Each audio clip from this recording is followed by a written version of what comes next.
Welcome into the PFF NFL Daily. Today, discussing one of Sam's favorite offseason teams, the Philadelphia Eagles, just growing on Sam every single week to the point where we have to discuss the question, can the Philadelphia Eagles win a Super Bowl? Sam, the hype is through the roof. The Eagles making power moves like A.J. Brown coming in, getting one of the baddest men on the planet, size and movement skills-wise, in Jordan Davis with their first-round pick. So a lot of hype.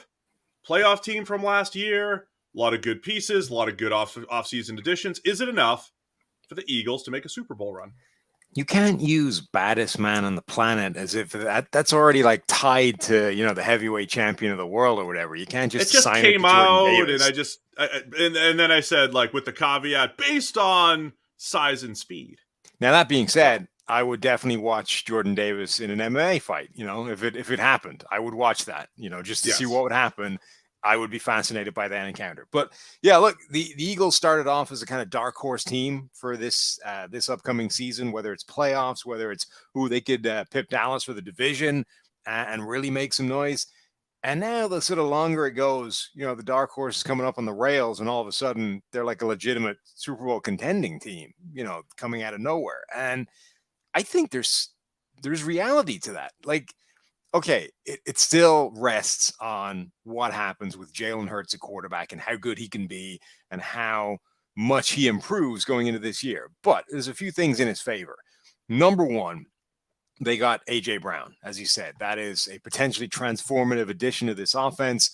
It will make the offense generally better. It will make Jalen Hurts better with the target that he has, the new target, elite target. It will probably make Devontae Smith and the rest of the guys on that receiving core better as well, because they're not going to have to deal with the number one corner or the number one focus of a coverage unit trying to stop them. So overall, I think that offense will get better. Number two, the defense has a chance to be really good as well. When you look at the personnel that they've assembled, that they've added, guys like Jordan Davis, Nakobe Dean, if he's able to come in and hit the ground running, James Bradbury getting picked up just as a bonus towards the season when the Giants had to cut him. The Eagles defense could actually end up being a really good unit as well, which will only help Jalen Hurts in the offense and everything else. So, I think week one in preseason, the way they dealt with the opening drive with the starters, that felt like a kind of statement of just go out, fire the ball around passing, and let's see what happens. And it ended in a touchdown. Week two, Gardner Minshew in the backup, so there's not so much to get out of that. But I do think that this Eagles team actually has the makings on paper of a legitimate contender, not just, hey, they could challenge Dallas for the division. Yeah, the thing I always come back to is, and I repeat it a bunch, multiple ways to win. And I think the Eagles last year, they were unable to win with a pass-first attack. And then they finally tapped into what they do best, which is run blocking up front. Jalen Hurts is a runner, working the offense off of that. But I do think the preseason week one game is saying, okay, let's work on some of these weaknesses. Let's work on winning through the pass game, adding A.J. Brown and having year two of Devontae Smith. So a good group of playmakers, one of the best tight ends in the league like Dallas Goedert. I think they're developing a team that can win anyway. Now, look, I don't think you're saying, hey, Jalen Hurts, there are some games you're going to throw the ball 40, 45 times, and that's the way we're going to win. But there were games last year where they're completing like 10, 11 passes. It just wasn't good. I think they're just going to be more balanced on offense. Not that it's got to be 50-50 split or anything like that, just more ways to win. The other part about some of the moves, adding a James Bradbury after the draft, right? And we spend a lot of time here talking about free agency, breaking down every move, talking about the draft, breaking down every move. And the Eagles just sat there with a hole at starting corner, knowing the market, knowing that a guy like James Bradbury was going to be on the market. And, James Bradbury gets released by the Giants. You get him for pennies on the dollar.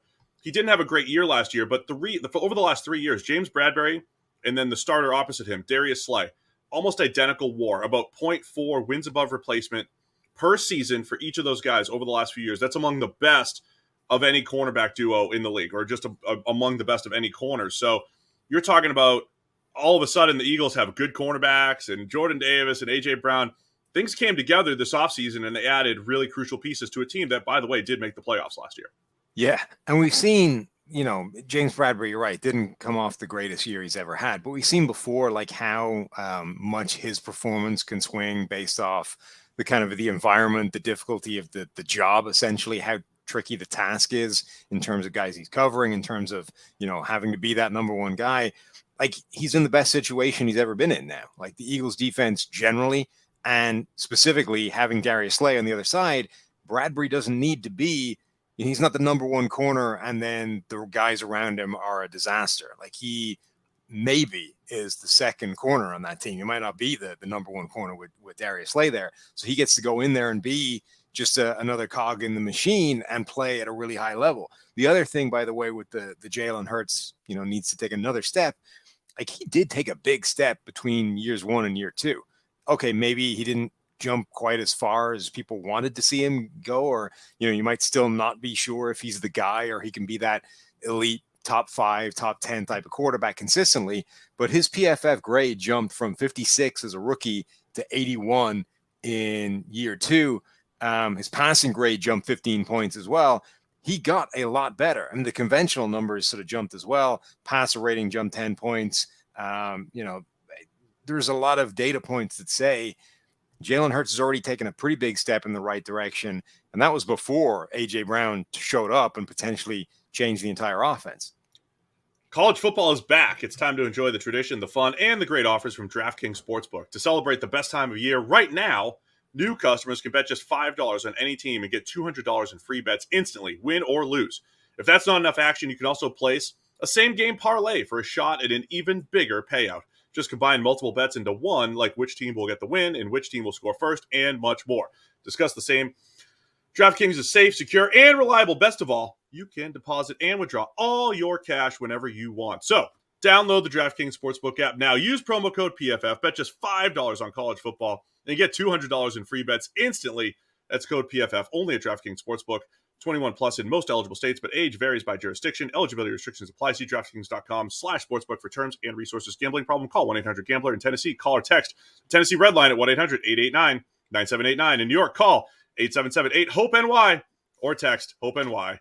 One per new customer, minimum $5 deposit, and wager $200 issued as 8 $25 free bets. We're going to cut that one down for tomorrow, Sam. That's what we're going to do here on the PFF NFL Daily. I will tell people that it needs to get cut. You're right about Hurts, man. He did take a big step forward last year, especially when you look at, say, like the rookies, right? He's 1 year older, as far as draft goes, as last year's rookies. All the guys that were getting hyped up, the Trevor Lawrences and Zach Wilsons and Mac Joneses and Justin Fields of the world, and Hurts was better than all of them except maybe Mac Jones, comparable to him. So you're talking about a guy that has already played pretty good football, has the run game component. Hurts does have to take a step forward again as a passer. He does have this interesting dynamic, too, of playing at Alabama, playing at Oklahoma, having success at all of those places. And here he is, the 1 year as a starter, leading a playoff team in Philadelphia. Yeah, and I would say, like, he helps himself because of the rushing threat. Like, again, I was sort of saying this with, some of the young quarterbacks this year, but that threat as a rusher and the ability to add 800 yards and 10 touchdowns to the season, it makes the offense so much more efficient and potent than it would be otherwise. But B, it buys him an awful lot of margin for error as a passer. Like, you don't need to be the best passing quarterback in the NFL because you do this that some of these other guys don't. And it doesn't necessarily mean that, you can forever get by with that and that alone. You're going to need to take that step eventually, but it buys you a much longer runway to get that done than if you didn't have that, if you weren't bringing that to the table as well. And again, accuracy is one area. Accuracy and consistency as a passer, I think, is where he needs to get better. But again, he's already done that in part. Like last season, his adjusted completion rate jumped 7%. That's huge. It's not quite Josh Allen levels of growth, but it's in that ballpark. If that happens again, he's already there. Like if that happens again, he's already one of the best passing quarterbacks in the NFL. But if it takes just a small step forward, and even if that step is just A.J. Brown being here, like even if it's not Jalen Hurts himself getting any better, it's just all of a sudden he's got this dominant alpha number one receiver to throw to. It's absolutely possible. All right, well, let's answer the question. Why is this coming up? Why is it coming up? Hey, can the Eagles win a Super Bowl? A lot of offseason momentum, a lot of hype that, based off of some of those moves. I also think because the Dallas Cowboys lost good players and didn't necessarily, they replaced them with draft picks and maybe question marks off the NFC East division champions. The rest of the division, the Giants and the Commanders, still probably in rebuilding mode for both. So the Eagles have a shot of winning the division. You have an NFC that's top heavy. There's 4 or 5 really good teams. But are the Eagles, are they capable? Can they win a Super Bowl, Sam? Don't forget their backups just beat the Browns' backups. So, Super Bowl, baby. Oh, yeah, we're reacting to the preseason. This is why. Yeah, look, like you said, they made the playoffs last year. They could easily make the playoffs this year. They could easily do it as the winner of the division. And specifically, if they do make it this year, I think they have the capacity to be better to the point where it won't be like they were overmatched and overwhelmed against the Bucs last season in the playoffs. They were just going against a much better opponent. If that happens again this year, I don't think there'll be such a gulf between them and the teams that they're going to be playing in the postseason. Yeah, I still think they're a step behind the best teams in the NFC, but like you, wouldn't be surprised if the Eagles won the NFC East and did a little bit more damage than they did last year. I'm not ready to put them in the Super Bowl just yet, though. It's a PFF NFL Daily.